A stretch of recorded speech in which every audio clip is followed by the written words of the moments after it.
우리가 예배드리는 목적, 또 교회 나오는 목적이 있는데 오늘 오전 예배 말씀처럼 우리의 목적은 단 한 군데입니다. 자, 기차를 타면 어디를 향할까요? 종착역이 있죠. 우리가 가게 될 종착역은 천국인 줄 믿습니다.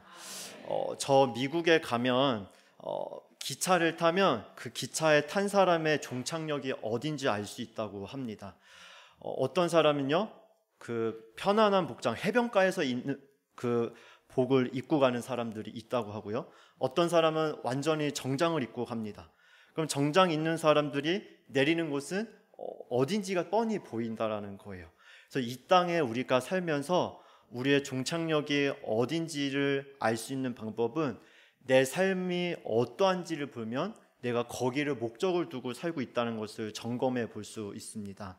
자, 우리의 종착역은 천국인데 천국을 바라보는 삶은 어떤 삶일까요? 그저 교회 와서 예배드리고요, 11조 헌금을 드립니다. 또 봉사도 하고 헌신도 하고요, 성경도 읽어요. 때로는 기도도 합니다. 또 때로 성도들이 힘들면 또 위로도 하고요, 내가 가진 거 나눠주기도 합니다. 이런 모든 것들이 천국을 바라보면서 가는 여정 속에 우리가 하는 행동이지만 정말 중요한 중심이 하나 있는데요, 오늘 말씀에 천국은 어떤 곳인지에 대한 힌트가 여러 가지가 나옵니다. 먼저 1절을 제가 읽겠습니다. 또 그가 수정같이 맑은 생명수의 강을 내게 보이니 하나님과 및 어린 양의 보좌로부터 나와서. 아멘. 자, 보좌라는 게 나오는데 하나님의 보좌가 있고 어린 양의 보좌가 있죠. 여기서 어린 양은 누구일까요? 바로 예수 그리스도이세요. 자, 3절에 또 나옵니다. 3절은 한번 같이 읽겠습니다. 다시 저주가 없으며 하나님과 그 어린 양의 보좌가 그 가운데 있으리니 그의 종들이 그를 섬기며. 아멘. 천국에는 너무나 좋은 것들이 많이 있습니다. 자, 우리가 그 도로를 가면 아스팔트가 깔려져 있죠. 천국에서의 아스팔트 도로는 뭘로 되어 있을까요? 네, 정금으로 되어 있습니다. 또 천국에는 성이 있는데 그 성의 이름이 무엇일까요? 네, 새로 시작해서 예루살렘을 끝나는 새 예루살렘 성이 천국에 있고요, 그 새 예루살렘 성에 문이 12개가 있다고 합니다. 그 12개의 문은 뭘로 되어 있을까요? 네, 진주로 되어 있다고 요한계시록에 말을 하고 있어요. 자, 천국에 우리가 가보지 못해서 그렇지만 우리가 상상할 수 없는 것들로 준비되어 있습니다. 때로는 이 땅에 살면서 하나님이 은혜를 베푸셔서 천국을 미리 보여주시는 경우도 있어요. 제가 아동부 사역할 때 6학년 아이가 어느 날 저한테 와서 간증을 하는 거예요. 꿈에 자기가 천국에 가게 됐는데 자기의 천국집에 갔더니 방이 딱 한 칸 있더랍니다. 한 칸 있어서 천국집이 집이 하나 있네 라고 생각을 했죠. 그러더니 그 초등학교 6학년 아이가 바울을 만났다는 거예요. 바울을 만나서 그 천국집을 따라갔더니 그 바울의 천국집이 성처럼 어마어마하게 크다라는 것을 저한테 간증을 하는 거예요. 그래서 그 초등학교 6학년 아이가 저한테 간증을 하는 게, 제가 전도 열심히 하지 않고 교회 열심히 안 믿고 안 다녀서 제 천국집이 작다는 것을 깨달았다는 거예요. 그거 하나 깨닫고 그 다음에 또 무슨 말을 했냐면 그럼에도 감사했대요. 왜냐하면 자기의 주위를 둘러보니 자기는 방 한 칸이라도 있는데 방도 없이 그냥 잔디밭에 앉아 계신 분들도 있더랍니다. 천국은 우리가 상상할 수 없는 것들로 되어 있는데요, 가장 중요한 것 중에 하나가 천국이 천국인 이유는 단 한 가지입니다. 길이 정금이기 때문에 천국이 아니고요, 진주 문으로 되어 있어서 천국이 아닙니다.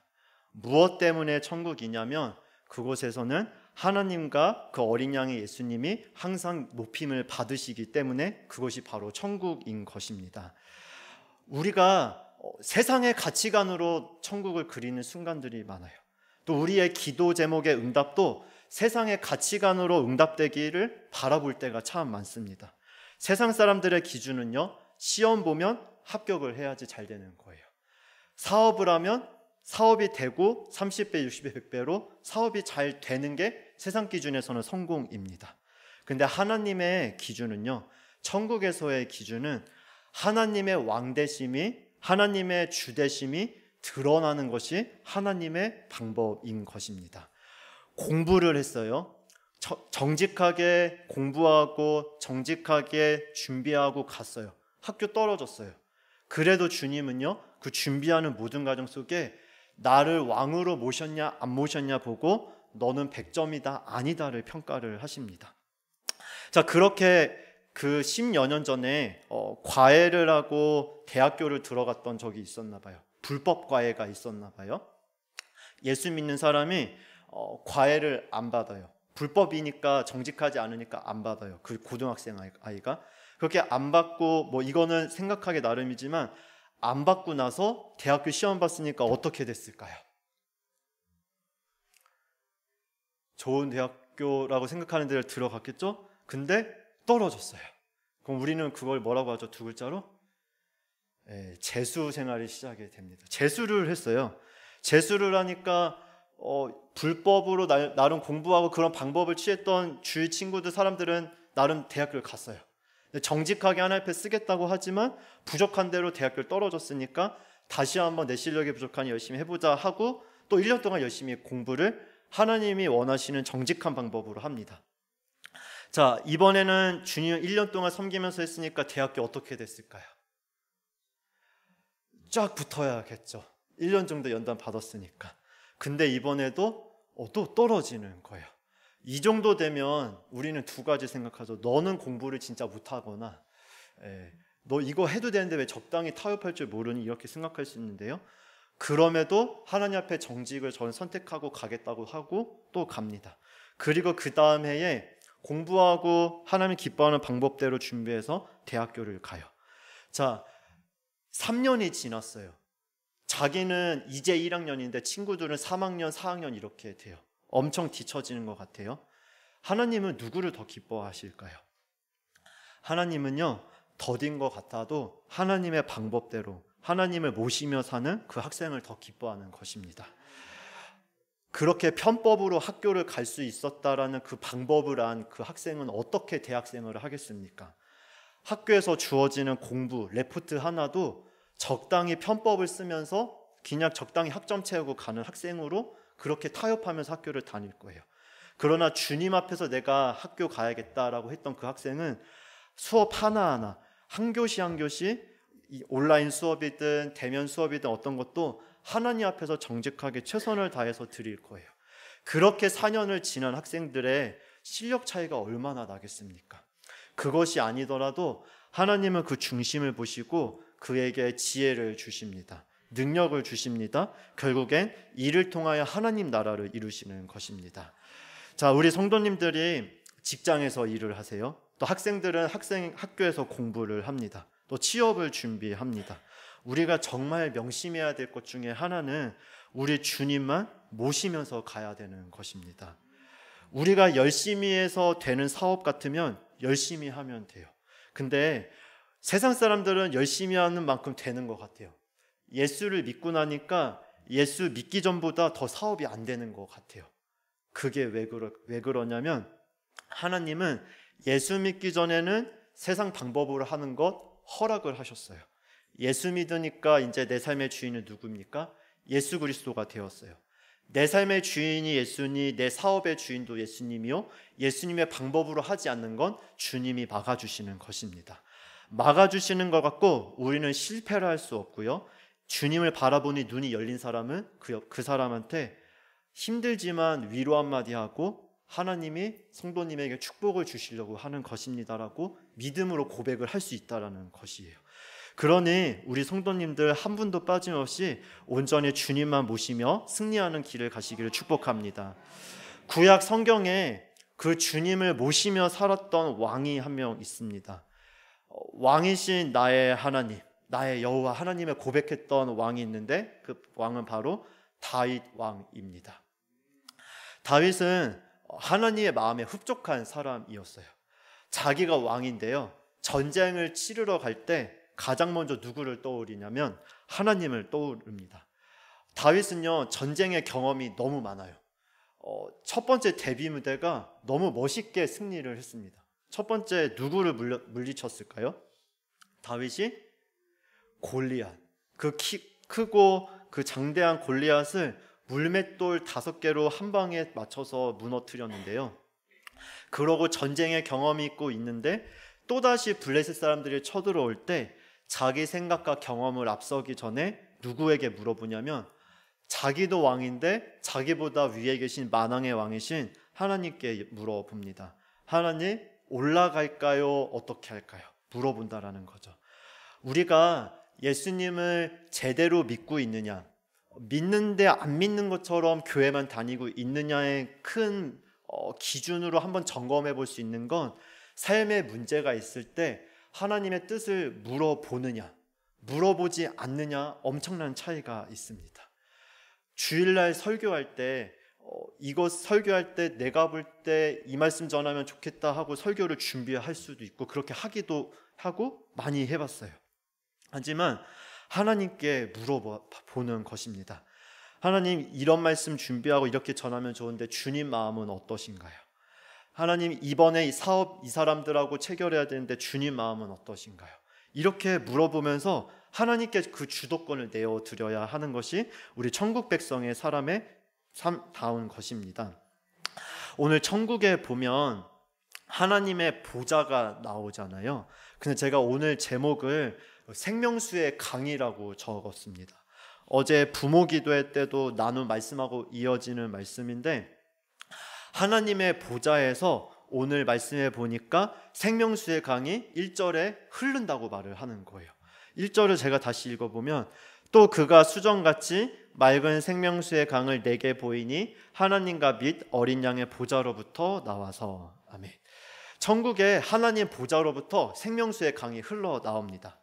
자, 우리 에스겔을 보면 이런 말씀이 똑같이 나와요. 성전에서 그 강이 흘러서 처음에는 발목까지 하고 무릎, 허리, 나중에는 그 헤엄칠 수 없을 정도로 물이 찼다라고 하잖아요. 성전에서 생수의 강이 흘러나옵니다. 지금 이 자리에서도 하나님이 생명수의 강, 생수의 강을 흘려 보내시는 줄 믿으시길 바랍니다. 이것을 주일날 예배를 드릴 때 공급을 반드시 받아야 하는 거예요. 주일날 예배 드려서 하나님이 주시는 은혜를 공급받고 일주일 동안 그 은혜로 하나님의 은혜를 세상에 흘려보내는 역할을 하는 것이 우리 각자의 사명입니다.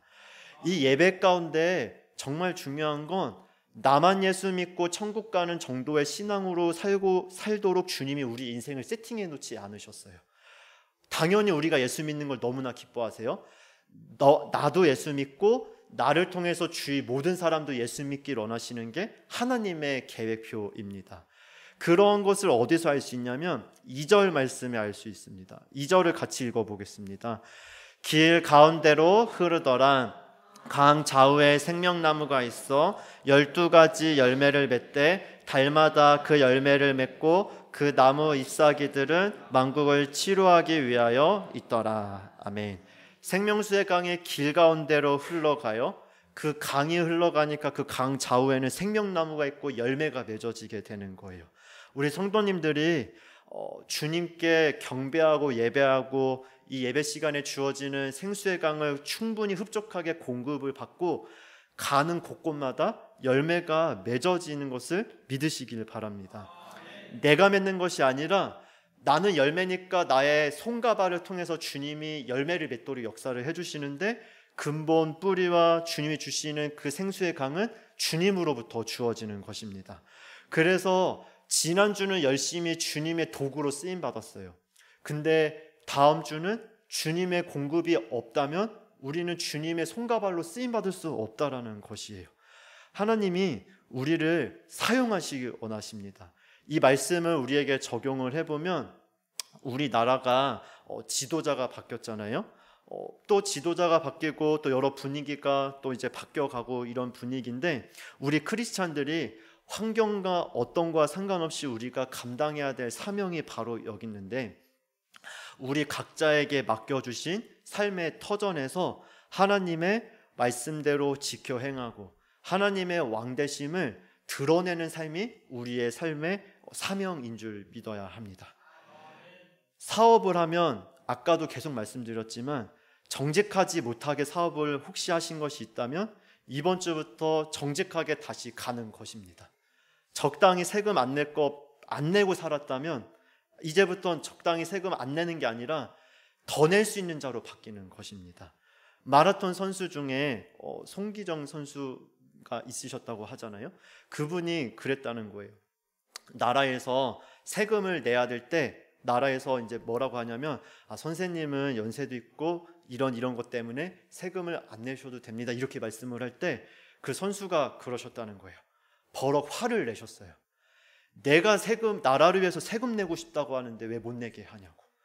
여러분, 나라를 사랑하는 사람들의 그 중심 자체는 아예 스펙트럼이 다르더라고요. 그래서 우리가 하나님 나라의 백성이니까 내 걸로 취하기만 하는 걸로 말고 이제는 나누는 걸로 하는 거죠. 우리는 어떤 계산을 하냐면 이 세금이 잘못 쓰여지는 것 때문에 안 낸다 이런 생각도 하고 계산이 되어져요. 그거는 그들이 알아서 하는 거고, 그들을 위해서 우리가 할 수 있는 건 우리는 묵묵히 그들이 제대로 이끌어갈 수 있도록 기도해줘야 되는 것이죠. 우리가 거짓으로 이 나라를 이끌어갈 수 없습니다. 하나님은 더러운 것이 있으면 그 더러운 것에 하나님의 통치가 임하지 않으세요. 그래서 세상에 소망이 없다고 하는 이유는 거룩하시고 정결하신 분은 예수 그리스도 한 분이세요. 이 자리에 나와 있는 성도님들, 저로 비롯하여 모두가 정결하지 못한데요, 우리를 통해서 하시는 역사는 예수 그리스도를 마음에 모시니 우리 안에 계신 정결하신 주님이 우리를 통하여 가는 곳곳마다 빛을 비추시기 때문에 소망이 있는 것입니다. 학교에서도 정직하게 최선을 다해서 공부를 하는 거예요. 친구들은 커닝 할 수도 있고요.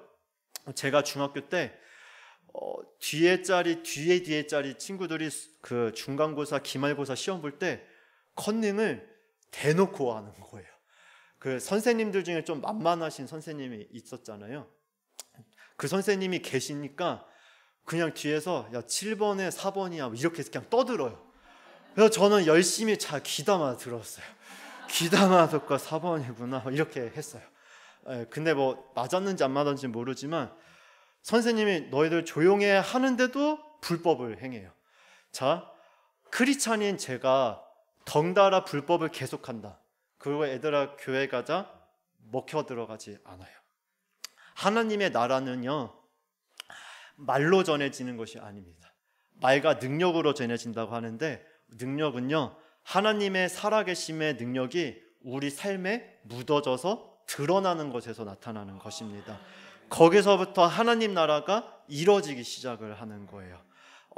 유치원에서도 이루어지고 우리 청년들의 직장만 떠올라서 막 간호사, 병원에서 또 학교에서 이런 데서 하나님 나라가 이루어지도록 우리가 그 주님의 손가발이 되어주는 거예요. 내가 주인이 더 이상 아닌 것입니다. 내가 주인 돼서는 계속 옆에 사람들이 상처만 받아요. 내가 주인 돼서 가정을 꾸려가면요 가정이 계속 나눠집니다. 그래서 옛날에 어떤 선교사님이 이런 말씀을 하는 거예요. 우리 교회가 신학적으로, 교회사적으로, 무슨 쪽으로 하면 쩍쩍 갈라진대요. 그래서 교회들이 쩍쩍 갈라진대요. 내가 옳다고 하는 거 이렇게 해야지 맞다고 하고 이거 주장하고 저거 주장하고 하면 다 갈라지고 분열할 수밖에 없는 거예요. 성령이 임하시면 내가 옳다고 하는 생각을 내려놓게 역사하십니다. 그리고요 한마음 한뜻 되도록 성령님이 역사하셔서 화목을 이루시고 하나님의 사랑으로 하나님의 아름다운 일을 이루시는 것입니다.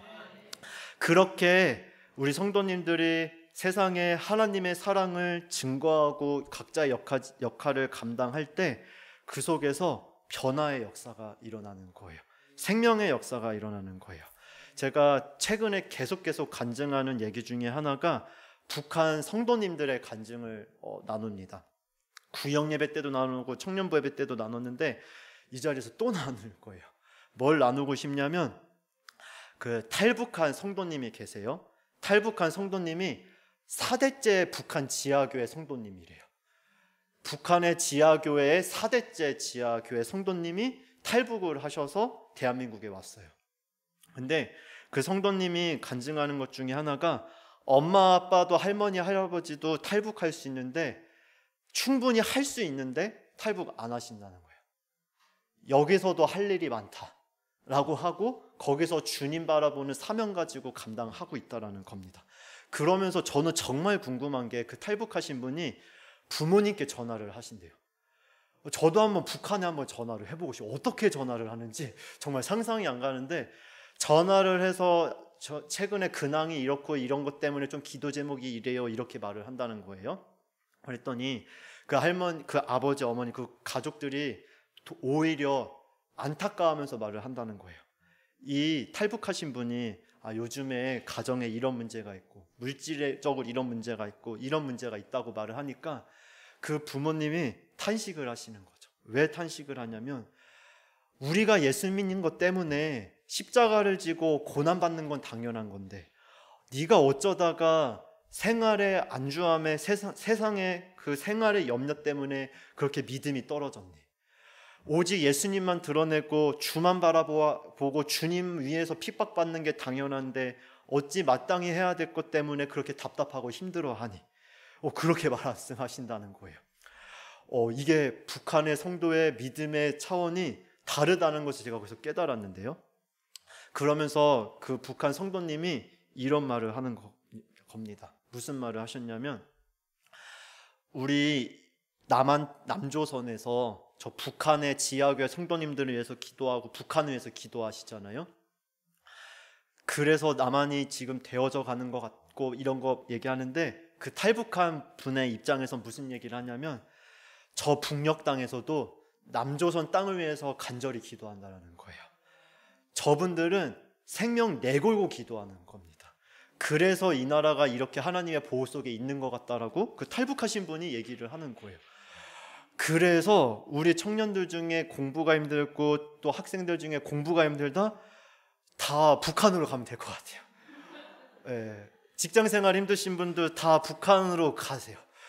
탈북하신 분이 말씀 암송한 구절을 그 교회에서 탈북한 교회 암송한 걸 그냥 라이브로 찍어서 올려놨는데요. 암송 몇 구절 할까요? 그냥 쉬지 않고 그 자리에서 바로.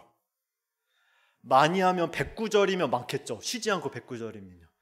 그러니까 좀 권사님인가 그분 되시는 분이 여자 권사님인데 600구절을 암송하세요.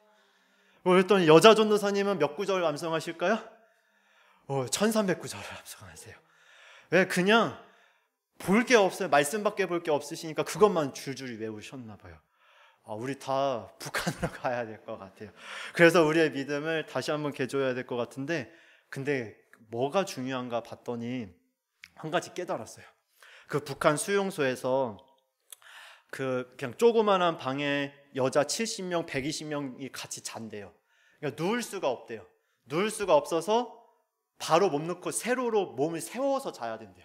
그래서 이쪽으로 하고 그래서 좀 우리 청년들 중에 키 큰 자매들 같은 경우는 거기서 이제 좀 비호감인 거예요. 왜냐하면 키가 너무 크면 자기 발이 그 밑에 있는 사람 얼굴을 치면서 자는 거죠. 그렇게 잔대요. 그런 수용소에서도요. 어떤 사람이 있냐면 자기가 수용소에서 나오는 날 자기가 입고 있는 옷, 속옷, 갖고 있는 소지품을 사람들한테 나눠준대요.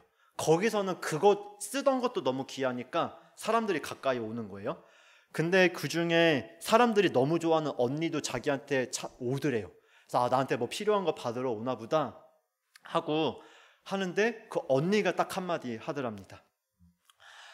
무슨 말을 하냐면 너 나가서 힘들어질 때 힘든 것 일단 다 얘기해라. 이것 때문에 힘들고 저것 때문에 힘듭니다 라고 한 다음에 마지막에 예수님의 이름으로 기도합니다. 아멘. 이거 한마디만 하라고. 그 한마디를 귓속말로 하고 그냥 지나가시더라는 거예요. 자, 예수님을 믿는다는 것은 우리 환경과 상관이 없는 것입니다. 그분은요 수용소에서 그렇게 고통을 당해도요 예수님이 내 삶의 주인이시니 기쁨, 감사, 평강이 날마다 샘솟는 것입니다. 이 한국이 정말 힘든 나라인 것 같아요. 여러분 신앙생활 하기가 이 대한민국이 편안한 것 같잖아요. 선교사님들이 그러신다는 거예요. 선교사님들이 어떤 핍박받는 나라에서 선교하시는 선교사님이 한국으로 잠깐 들어오세요. 그러니까 동료 선교사님들이 문자를 보내고 연락하는 게 한국에 영적으로 혼탁하니 조심히 다녀오라고. 이분은 지금 예수 믿는 것 때문에 걸리면 죽는 나라에서 선교하다가 한국에 잠깐 오는 건데 동료 선교사가 조심히 잘 갔다 오라고 말을 하는 거예요. 정말 그런 것 같아요. 대한민국에서 신앙생활을 적당히 하는 건 할만해요. 내 삶의 주인을 예수로 고백하고 내 삶의 왕을 예수로 전심으로 고백하는 거 어려운 게 이 대한민국 나라인 것 같습니다. 그런데 그런 나라에 여전히 소망이 있는 이유는 예수님이 우리 안에 찾아오셔서 너부터 너의 삶의 주인을 나로 고백하면 이 나라 소망이 있다. 우리 개개인 한 명만 바로 쓰면 우리 가정에 소망이 있습니다. 우리 가정의 치유의 역사가 내가 주인 된 걸 내려놓고 예수님이 주인 되는 것부터 시작될 때 가정이 회복되고요, 직장이 살아나고 이 나라가 하나님 나라 위에서 다시 한번 일어설 수 있다는 거예요. 그러면 우리가 첫 번째로 해야 될 건 하나님, 지난날 삶의 주인의 주도권, 모든 것을 내 뜻대로 내 생각대로 한 거 주님 회개합니다. 두 번째로 고백할 건 이제부터 제 삶의 주인은 오직 예수 그리스도 한 분이심을 믿음으로 고백합니다. 이 한 번의 고백으로 이 시간만 기도하고 끝내시는 것이 아니라 사도 바울과 같이 한번 따라해 주시면 감사하겠습니다. 나는 날마다 죽노라. 날마다 내 삶의 주도권을 주님 앞에 내려놓는 거예요. 이미 십자가에서 나는 죽었고 오늘도 예수로 살기 원하오니 주님 저를 주장하여 주시고 생각과 말과 행실 모든 것을 이끌어 주시옵소서. 그렇게 해야 되는 이유는 천국 가는 날까지 원수마귀 사단이 이 세상 공중 권세를 잡고 우리를 계속 미혹을 하기 때문에 주만 바라보는 거예요. 그렇게 가서 우리 삶은 믿음으로 든든히 쓰는 것은 물론이요, 더 큰 꿈과 비전을 품으면 우리는 주만 바라보고 우리 주위에 흔들리는 자들도 이끌어주는 데 쓰임받기를 주님의 이름으로 축복합니다. 하나님 감사합니다. 생명수의 강이 하나님의 보좌로부터 흘러나오듯이 이 예배 시간에 우리에게 그 은혜를 공급해 주시는 줄 믿습니다. 삶의 순간순간마다도 하나님의 왕되심, 주님의 주되심을 고백할 때 그 하나님의 생수의 강이 우리한테 공급되어져서 우리가 가는 가정과 직장과 학교에 하나님의 은혜가 흘러가는 줄 또한 믿습니다. 그 믿음의 고백으로 오직 주만 바라볼 수 있도록 저희들 붙들어 주시옵소서. 우리의 힘과 능력으로 끝까지 주님을 바라볼 수 없다는 것을 아셨기 때문에 십자가에서 죽으신 것을 다시 한번 고백합니다.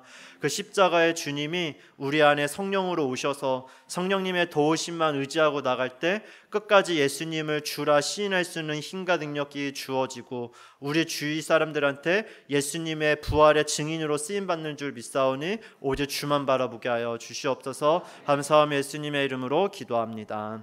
아멘.